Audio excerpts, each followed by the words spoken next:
JD.com a placé la France au centre de sa stratégie d'internationalisation. Pour y parvenir, le géant de l'e-commerce chinois s'est donné des moyens à la hauteur de ses ambitions. Des bureaux haussmanniens en plein cœur de Paris, un directeur France fort d'une expérience chinoise pour un grand groupe de luxe français et surtout une offre très attractive pour les producteurs français, l'accès au vaste marché chinois. Il y a beaucoup de marques françaises qui n'ont pas vraiment osé ou réussi jusqu'ici à entrer sur le marché chinois. Et ce bureau ici vient signifier notre désir de les aider à rentrer sur ce marché. Et on a signé un accord cadre avec le gouvernement français, JD, début janvier. Nous avons signé un accord cadre qui prévoit la vente de 2 milliards d'euros de produits français sur la plateforme JD dans les 2 ans qui viennent, 2018-2019. Voilà. Ça donne une idée de l'ampleur des ambitions de JD. Pour implémenter son projet pharaonique, JD compte sur les atouts qui lui ont valu son succès en Chine, sa force de frappe logistique.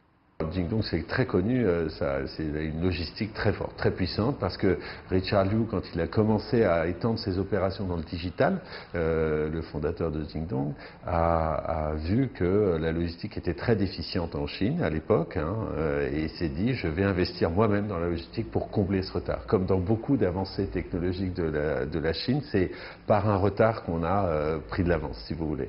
Et donc, ce mécanisme fait qu'aujourd'hui, Jingdong est très puissant en logistique. Mais malgré ses points forts, la nouvelle équipe devra dans un premier temps s'attaquer à un obstacle de taille, familiariser les Français au marché chinois. On propose un accès simplifié, de grande échelle et très professionnel au marché chinois. Ça, c'est les côtés positifs. Le côté négatif, c'est qu'on n'est encore pas du tout connu. Et donc, vraiment, il y a un écart entre la connaissance de JD par les Chinois, connaissent tous, et par les Français.